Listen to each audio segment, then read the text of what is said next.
Hello, good afternoon, and welcome, everyone. My name is Almudena de la Mota. I am an International Director in the Business Development at EOI, Escuela de Organización Industrial. First of all, thank you very much for your attendance and your interest in this webinar. As part of the EOI webinar series, today we will focus on navigating the future of aerospace, global challenges, and strategic opportunities. Just only for those of you who are a bit new to EOI, let me say a few words. We are the first business school that was created in Spain and one of the first in Europe. Since 1955, as we are 70 years old this year, our goal has been very, very clear: to train leaders who can succeed in a constantly changing world. Following this mission, we are diving into a strategic and evolving sector today, which is aerospace. So, to guide us, we welcome Carlos Suárez. Thank you very much, Carlos. He's an industry benchmark with deep experience in the aerospace and defense sector. Carlos holds an aeronautical engineering degree from the Polytechnic University here in Madrid, and also Carlos holds an MBA. He started his career at CASA, then moved to EADS, now Airbus, working on major programs, and he held senior management roles, helping to position the Spanish aerospace sector internationally. Later, he worked at Indra and became the general manager of Technobit, establishing his reputation as a leader in technological innovation. Currently, Carlos is the academic director of EOI's Aerospace MBA. Just a quick note about this program: that we will launch the 25th edition of this master in the next January, in 2026. So thank you very much, everyone. Thank you very much, Carlos. Welcome, and the floor is yours. Thank you very much, Almudena. So good evening to everybody. I will speak a bit about aerospace trends, but mainly focused on civil aerospace, commercial aviation, and military aerospace. Obviously, we could extend this webinar much more, speaking about space, new drone technology, new trends in urban air mobility, but those will be the subject of future webinars here at EOI. So today, we will focus mainly on commercial aviation, military aerospace, and mainly on fighters. This is not a webinar aimed at aerospace specialists. It is aimed at everybody who is willing to attend and is not an expert in aerospace business. So I will try not to use complicated terms or things which are not known by most of the audience. So, let me make some historical reflection about commercial aircraft and military aircraft. Well, we cannot understand the world today without commercial aviation, but this has been the subject of a little bit more than 1 century. Commercial aviation actually started short after the end of the First World War in the last century, and obviously comparing those aircraft with the aircraft we have today is tremendous.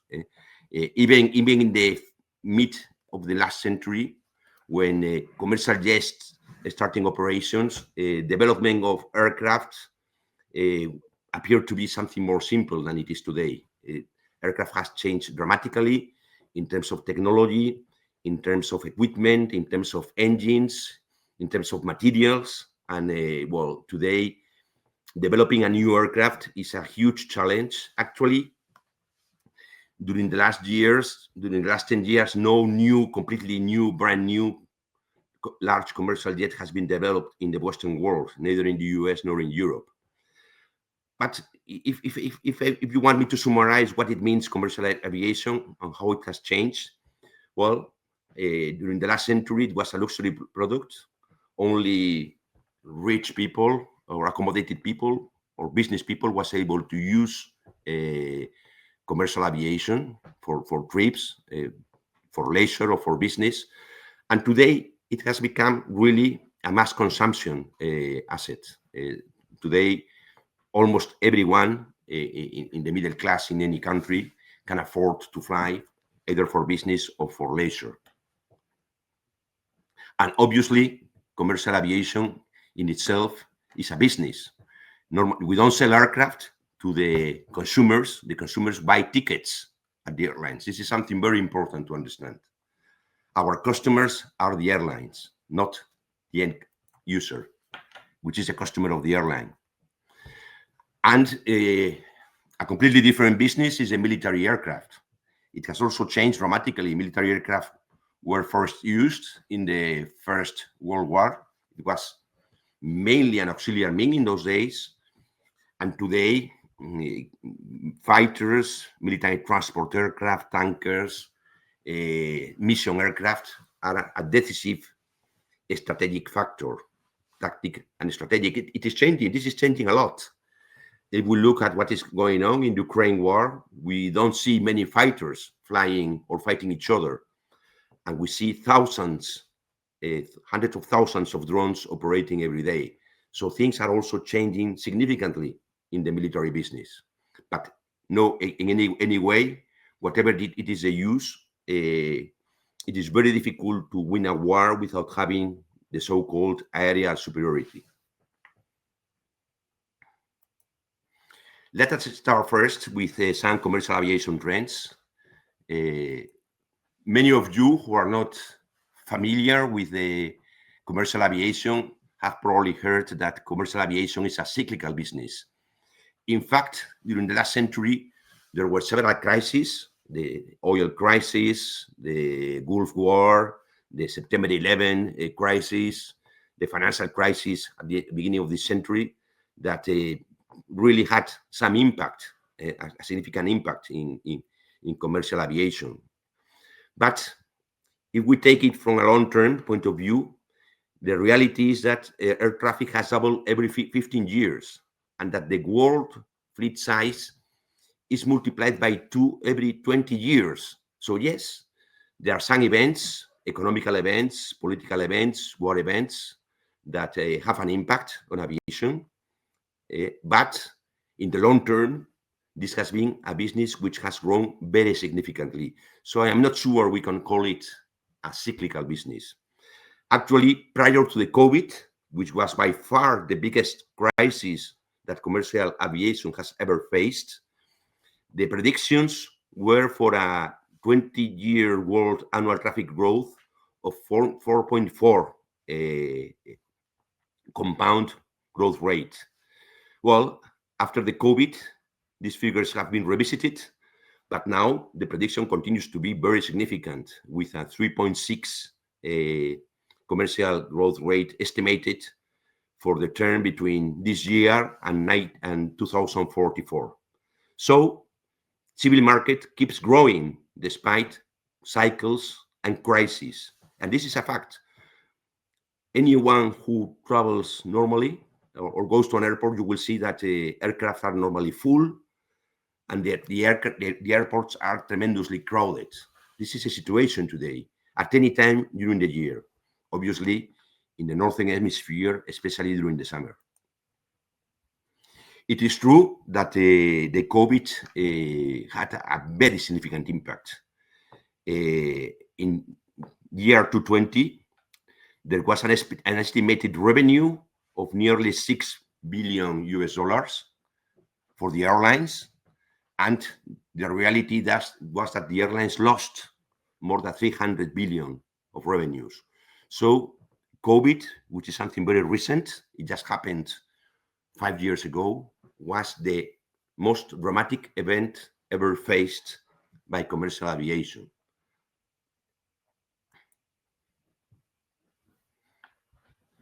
During the COVID, there were 14,000 aircraft that were grounded. There were plenty of airports everywhere with full of aircraft just parked over there. Out of 25 flying aircraft, 40,000 aircraft were grounded. But, and this was not really expected by industry, the recovery has been tremendous.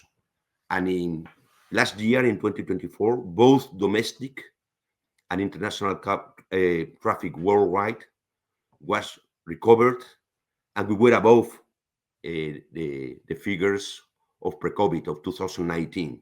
So this is very good news. This is very good news for travelers. This is very good news for the airlines. And this is very good news for the industry because airlines clearly are now again purchasing aircraft like hell. So obviously the COVID had a significant impact. It damaged very much the industry. It damaged the big aerospace manufacturers. It managed even more significantly the engine manufacturers, because contrary to aircraft manufacturers, the engine manufacturers make a lot of their revenue out of the maintenance and the sale of spares of the engines. So having the aircraft on ground was damaging even more the engine manufacturers. The supply chain was very much affected. The supply chain of the aerospace sector is very wide. There are, of course, large equipment manufacturers, large Tier 1 aerostructures manufacturers, but there are also a lot of medium and small companies that are of primary importance for this sector. And many of them face tremendous difficulties. They had to lay off people, workers. They faced tremendous financial difficulties.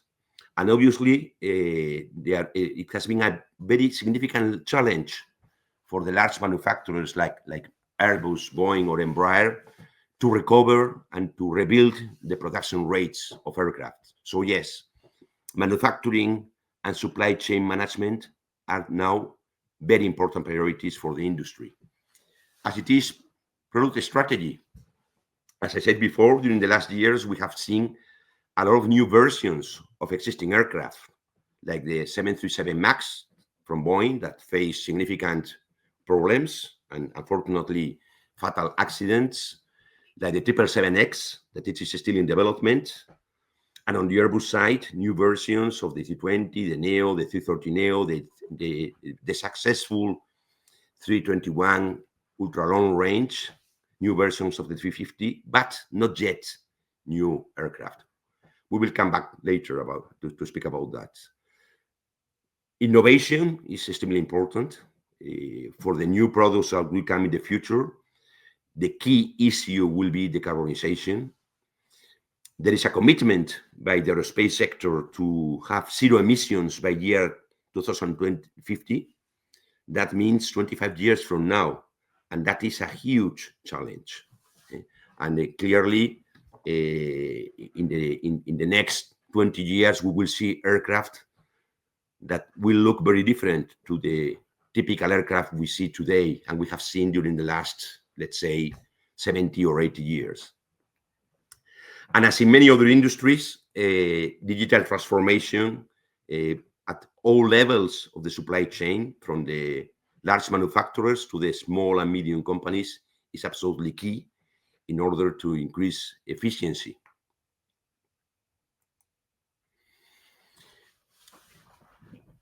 I can present you the market predictions from Airbus and Boeing. As we are in Europe, I prefer to use those of Airbus that I have easy access to. And you will see what are the forecasts of new deliveries for the years to come until 2024. Today, well, at the end of 2024, there were more than almost 25,000 commercial aircraft in service. And it is expected that,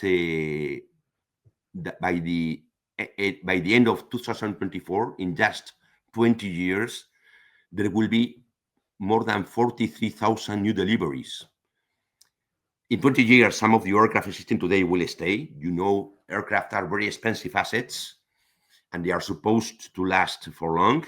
And new aircraft which have been delivered last year will have 20 years by then, and many of them will be in operation. It is estimated that 5,800 will be aircraft that are still operating.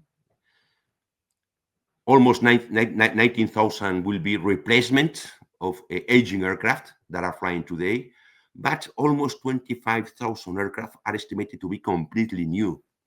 So as you can see, this means that we will duplicate again the number of aircraft in services. And this has a huge challenge on many aspects of the industry. This will require aerospace companies to increase production rates. This will require an enlargement of existing airport infrastructure, runways, terminals. This will require a lot of new employment in MRO, in maintenance. This will have challenges on air traffic management systems. So duplicating in 20 years the amount of aircraft flying, as you can understand, has tremendous challenges. And this is something very important for you. It represents also an excellent opportunity for students and engineers who want to work for the aerospace sector in any domain, no matter if it is in manufacturing, or if it is in airline operations, or if it is in air navigation services, or in airports. So, as you can see, the prospects for the commercial aviation industry are very positive. And history shows that these prospects are realistic. This is not just bullish or optimistic. There may be downturns in the process, like we have faced in the last years, but this is, I would say, something credible. And this has many explanations. You can see that propensity to travel is linked to wealth, to the development of the countries, and to geography. In rich and developed countries, people takes more flights per year, and obviously in developing countries or undeveloped countries, this is not, the rate of flights is different. And this is a big change, because many populated countries, hugely populated countries like China or India, that are developing very quickly and have a bigger and bigger middle class, are flying more and more. So markets like China or India are huge and will be much bigger in the future. So as far as developing countries get more developed, air traffic will grow. And we can see this perfectly if we look to the figures of the last 25, 30 years. And we can see, and 25 or 30 years ago, China and India were not big markets. Today, they are the biggest markets. And obviously, countries like Brazil or Mexico or other populated countries in Africa will also increase significantly the overall air traffic travel worldwide.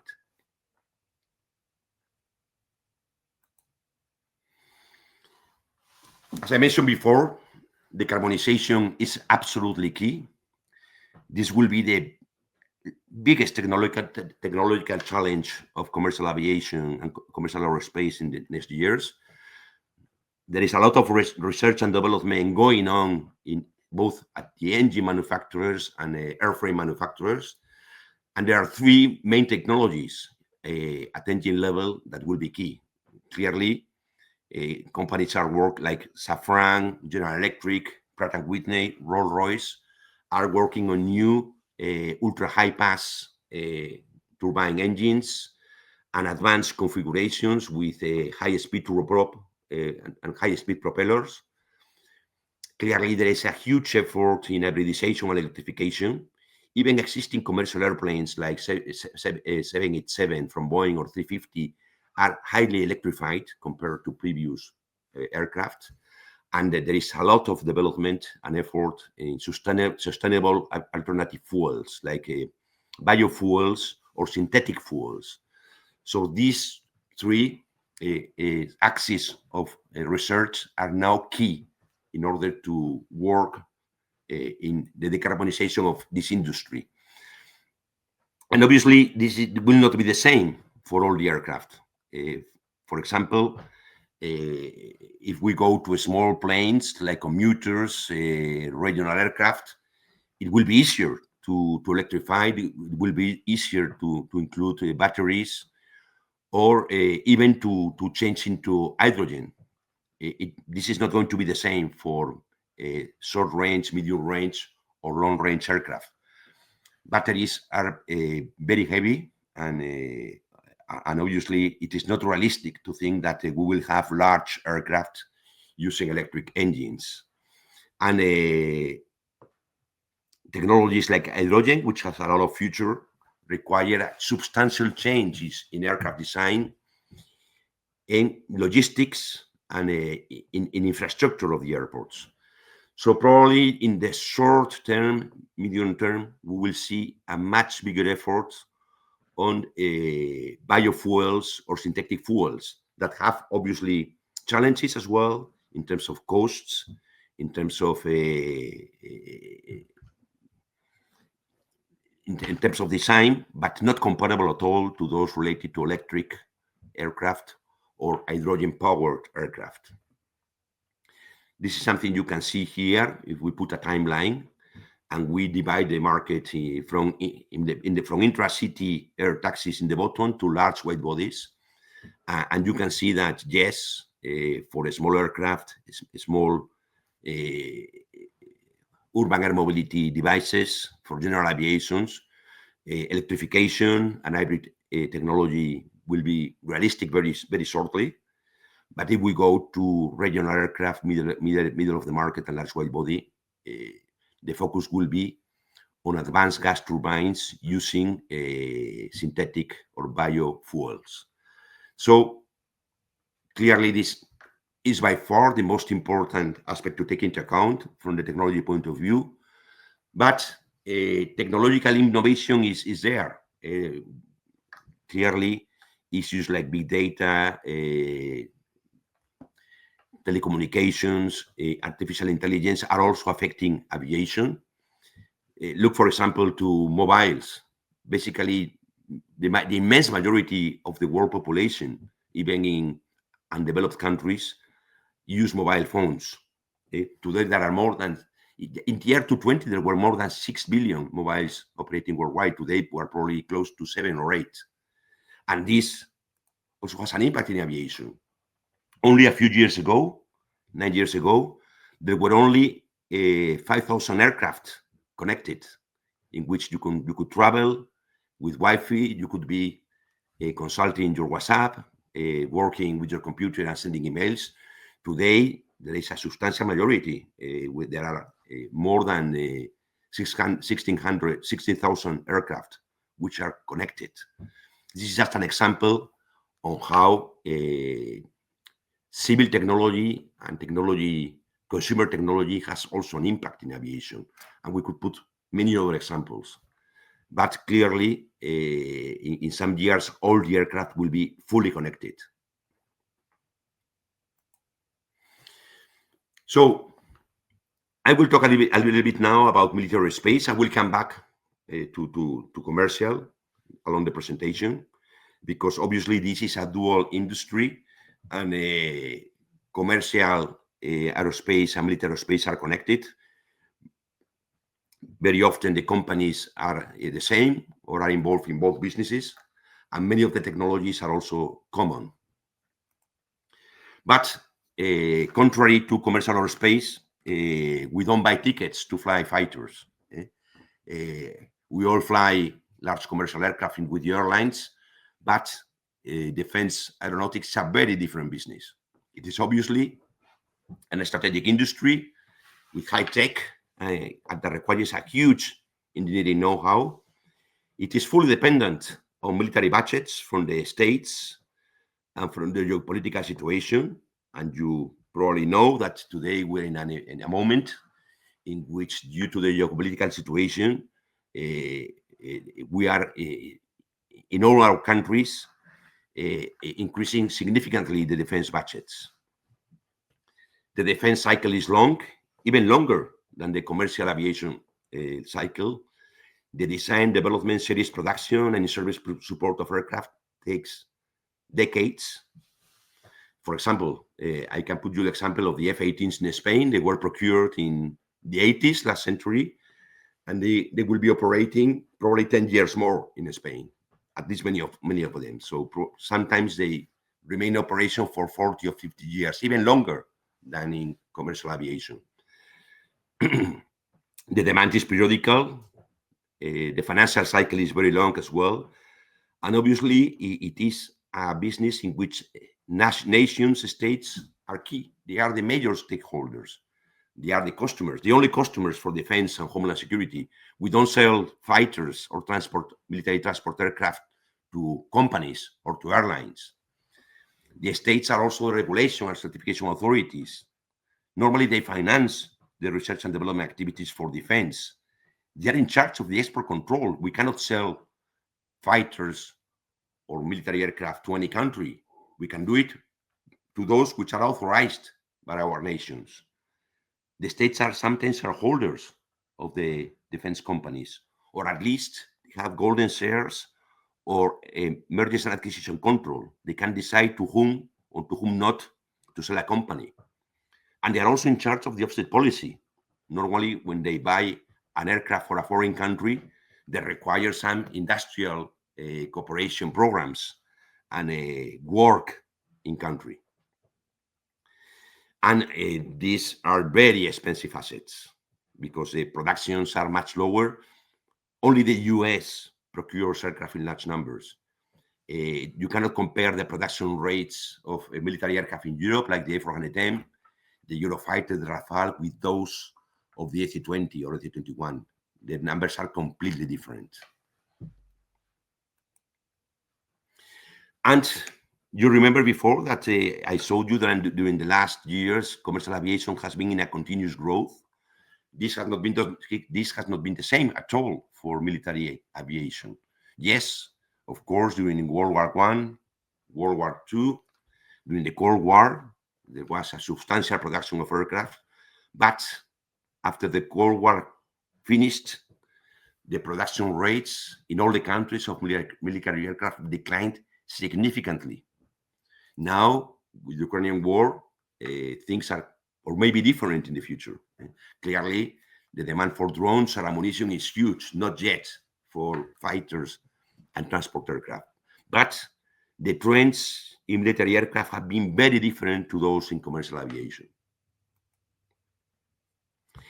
It is the same with the number of programs.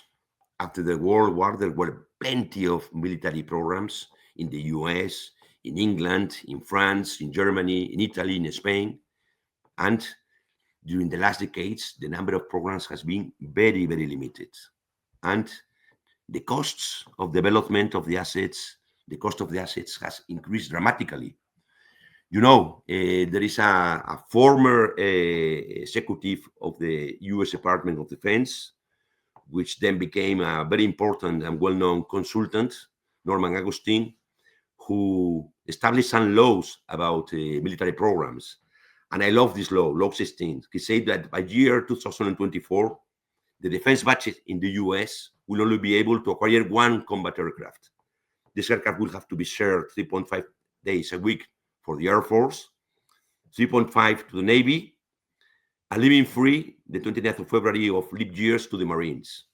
Obviously, this is an exaggeration, but if you look to how costs in military aircraft have increased in 1 century, this joke is quite realistic, actually.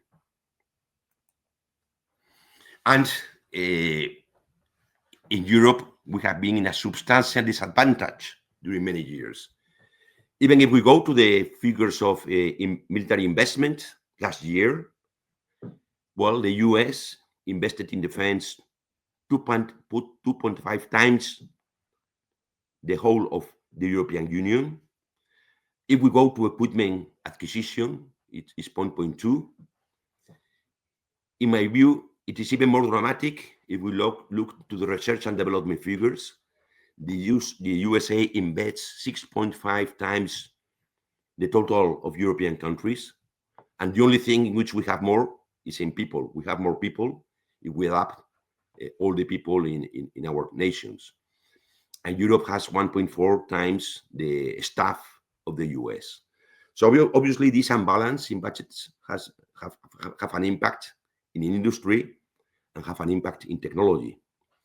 That's the reason why, if we go to fighters, the US has two fifth-generation fighters flying, the F-35 and F-22, and we don't have any fifth-generation fighter flying in Europe.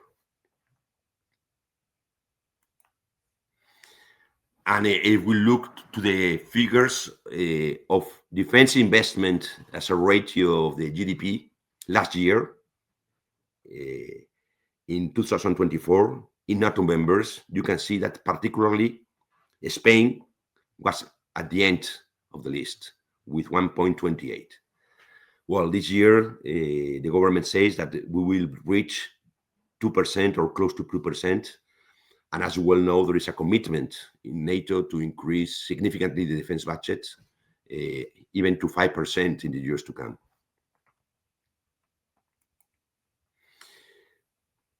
When an industry like military aviation shrinks, like it happened in military space since the end of World War, normally there is a consolidation in the market.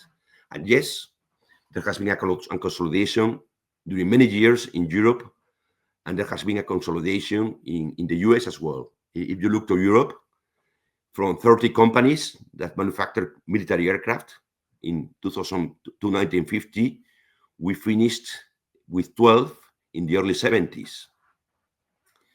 And from 30 aeronautical programs launched between 1950 and 1955, we had 6 in the first half of the 70s. And you will see that 6 were a lot still. And you can see here the consolidation that happened in many of our countries, in the UK, France, Germany, and Spain. Well, that's one of the reasons why Europe started to cooperate. Military programs were tremendously expensive. The number of programs was small, and there was no other alternative than to cooperate. And in addition to Airbus in the commercial aviation, new companies were formed like Tornado, Euromissile, Ariane for the launchers, Eurofighter, and even overseas cooperation like the Harrier between the UK and the US, AMX between Brazil and Italy, Saab, Fairchild between Saab and Fairchild from the US, and for example, CASA IPTN between Spain and Indonesia. So cooperation has been the rule of the game since the early 80s of last year. Well, and cooperation in Europe has been very successful, I would say, especially in commercial aviation. And I come back to commercial aviation. During the last 2 decades, European commercial aviation has been able to overcome US commercial aviation. And now Airbus is in the lead. I remember when I started to work in the late 80s in Airbus, we had 2 big competitors in the US, Boeing and McDonnell Douglas. They both merged, and Airbus was behind both of them.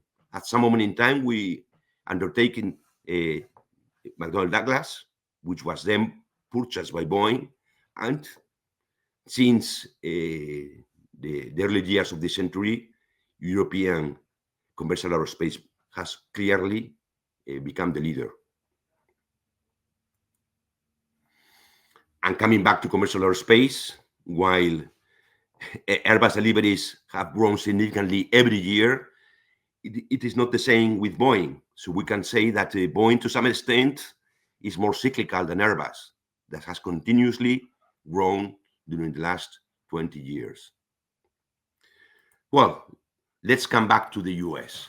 The US also took a lot of decisions at the end of last century. Precisely after the end of the Cold War, the US decided to invest less in defense. So there were far too many defense contractors. And there was a very important event, which is very well known in our industry, when Secretary of Defense Bill Perry in 1993 gathered all the biggest defense contractors in the so-called Last Supper, and they asked them to concentrate clearly. She only suggested that. There was no mandate from the government, but the industry moved. And from 16 major aerospace companies, they merged into 4 in only 5 years. This has been an extraordinary event in the history of our business. And you can see that from many companies existing in those days, we have no companies like Lockheed Martin, Northrop Grumman, Boeing, Raytheon. Actually, Raytheon has even grown further, and it is called now EADS.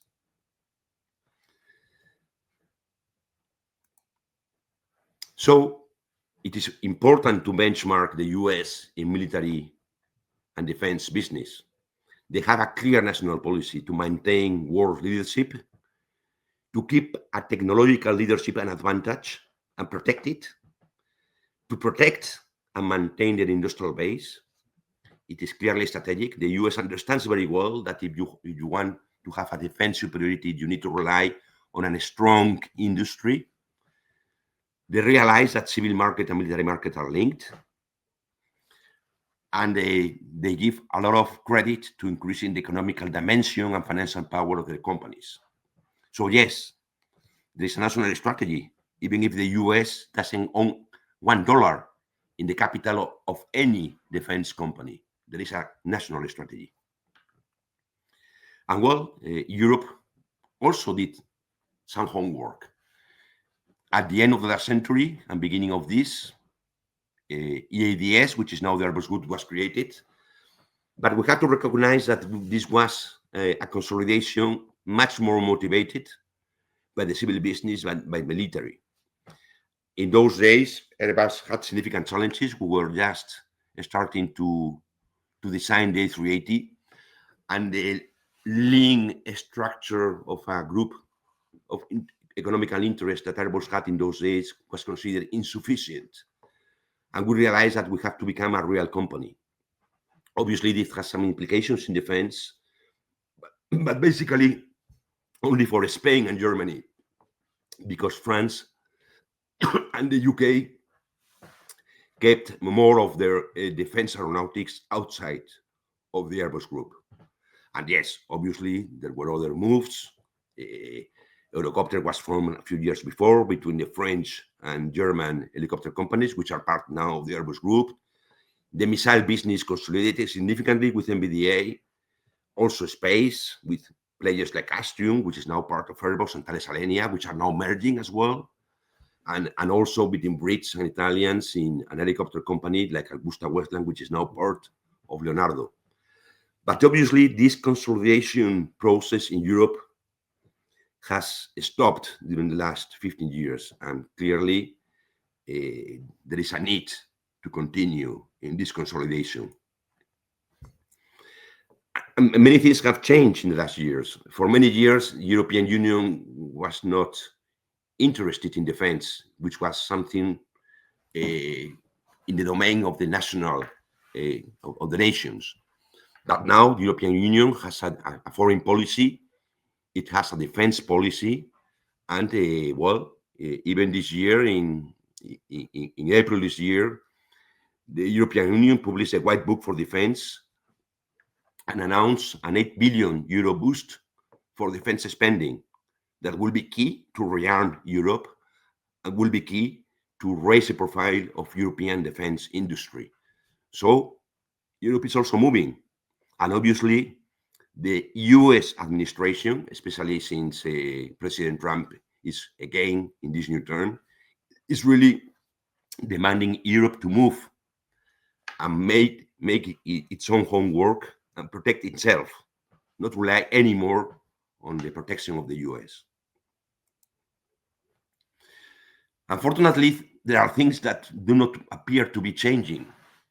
You know, during the last year, we have always criticized that in Europe there were too many fighter programs. We had the Eurofighter between the UK, Germany, Italy, and Spain. We had the Rafale in France because they decided to leave the Eurofighter in the mid-80s. And we had the Gripen in Sweden. Well, now we have the GCAP between the UK, Italy, and Japan. We have still, maybe not, it will not be the case at the end of this year, the FCAS between Germany, Spain, and France. Very likely it will be split. Unfortunately, I have to say that, in my opinion, this will happen at the end of this year. So we may have the FCAS divided in two. We still have Sweden not thinking about a sixth generation aircraft. So who knows what will happen with Sweden. And in addition, we have a new competitor in Turkey, which is not a European Union country, but it is a NATO country, and they are working on the CAN. So I'm not sure that European nations have understood that we cannot continue with this split and lack of concentration. We cannot compete with the US. The US have decided to launch a new sixth generation aircraft, the F-47, and they have allocated this one to Boeing, just one. And now we see that in Europe, instead of three, we may end up with 1, 2, 3, 4, even 5 aircraft. Obviously, this is ridiculous. We have to avoid this. But unfortunately, some national leaders do not listen. Fortunately, this is not the same in all the domains of the military aeronautics.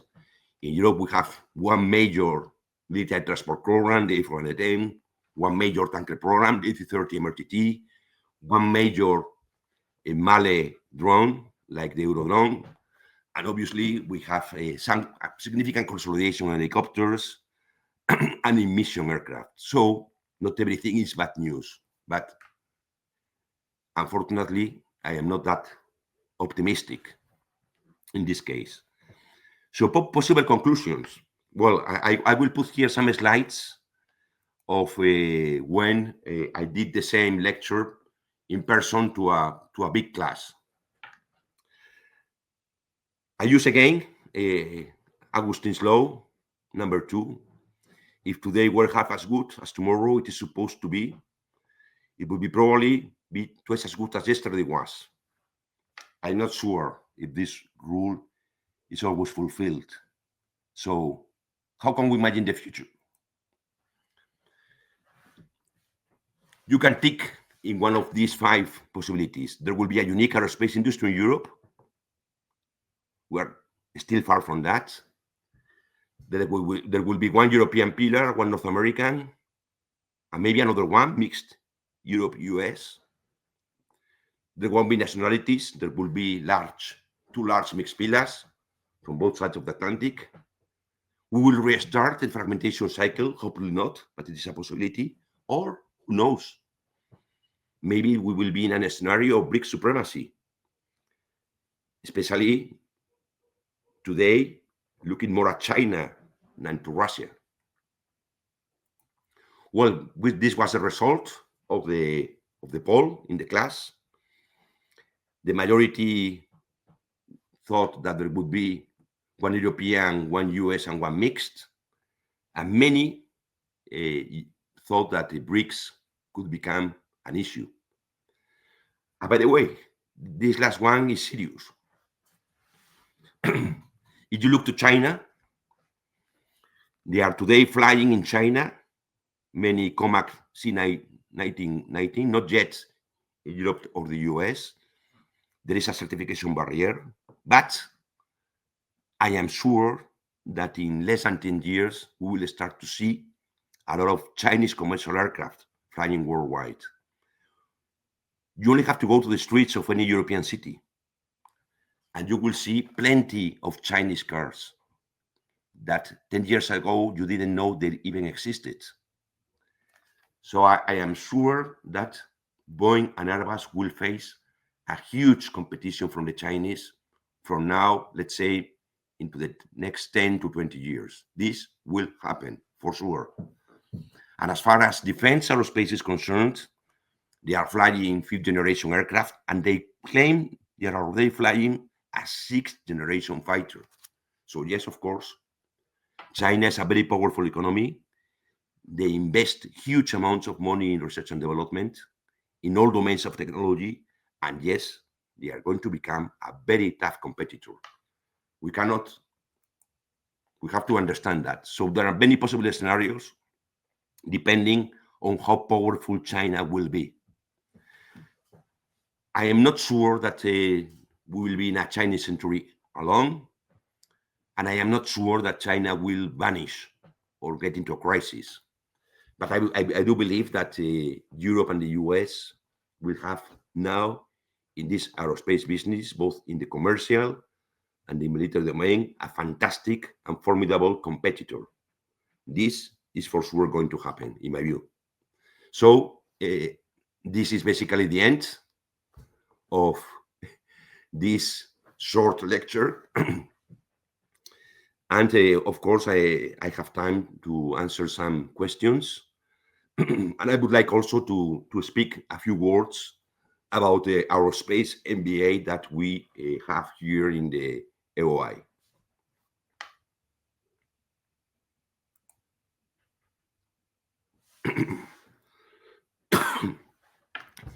Well, Aerospace MBA is a true MBA.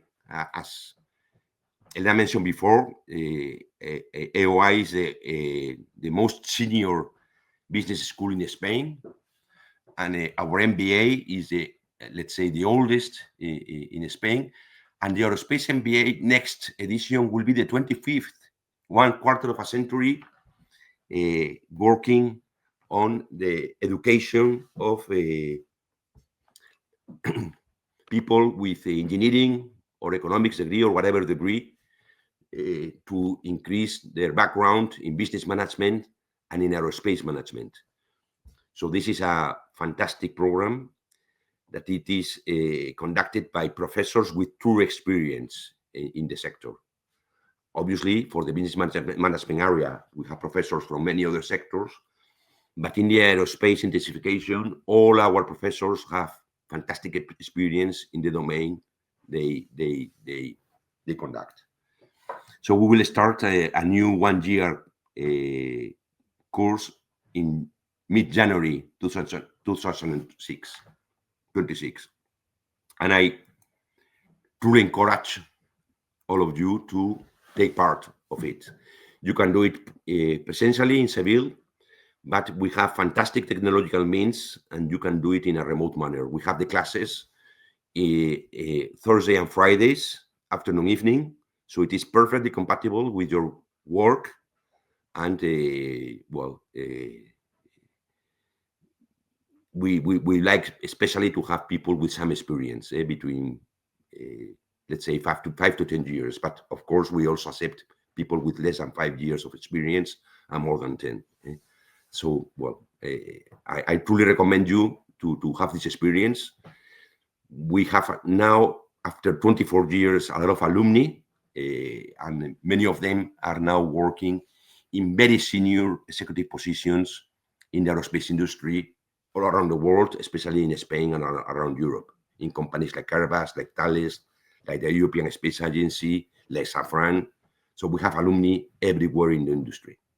So again, I encourage you to be with us. We will welcome you. So I am ready if there are any questions.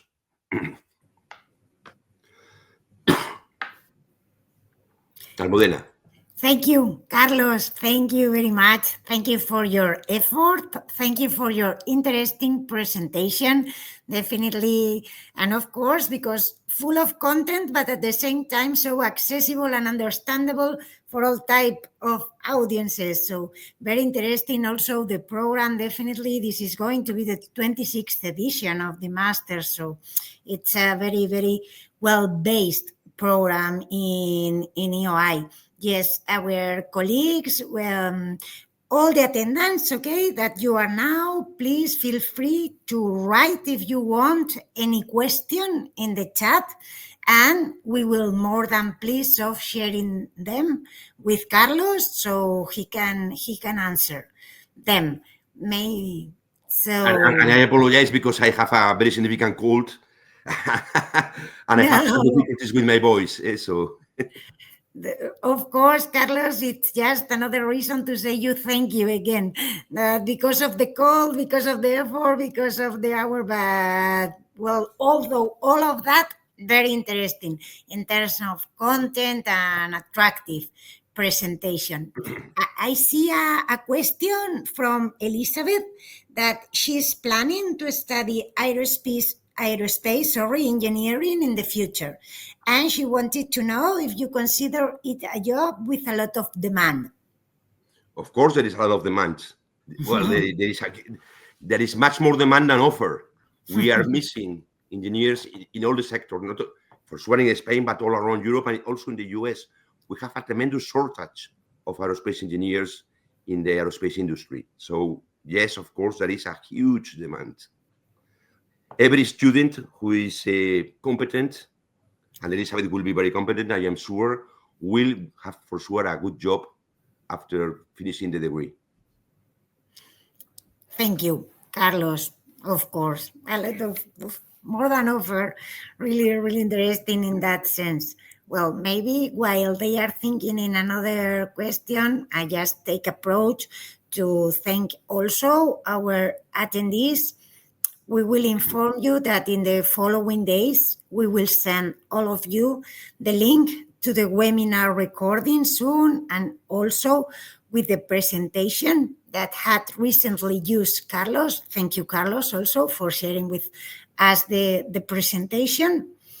And well, in the public chat, we are also going to include a concrete email from the executive director of the MBA. As you know, Carlos, of course, is the academic and technical director of the MBA Aerospace, and also there is a coordinator and executive director that maybe you have some kind of interest or any question about the program, just only feel free, okay, to consult with Maria Jose Calle, that EOI. That is okay, but well, we are going to share it in the chat, okay, so you can have it. Oh, sorry, there is another question here. Someone would want to find experience before going into college. So how could I try to find experience in this sector while being young?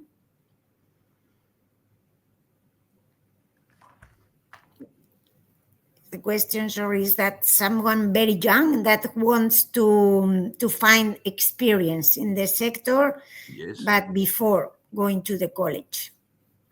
Well, it's a bit difficult. That is a bit more difficult because this is a very demanding sector in terms of qualification of workers, employees, and this is a sector that uses very high technology. And also in the military domain, it requires some authorizations from the governments. So it is not easy, not impossible, but not easy. A bit difficult. Thank you. Thank you very much. By the moment, I don't see any more questions, but it's okay. I mean, we are at your disposal, okay, at EOI, and we have, oh, sorry, there is another question. Well, the question is very direct, okay, Carlos, because would you recommend doing masters? Absolutely, yes. It is very important. It is very important because an MBA accelerates the experience, and you learn many things that in the job, sometimes it takes years to acquire this knowledge. So for me, an MBA is a booster of experience. Definitely. Thank you very much, Carlos. Well, as we were saying, of course, you have also our contact data in the public chat, okay, through our colleagues. So thank you very much, Carlos. Thank you very much. Thank you very much. Also, all the attendees, please get better as soon as you can, okay? And for all of you, enjoy the rest of the evening. And it has been a pleasure to share this webinar with all of you. So bye. Bye-bye.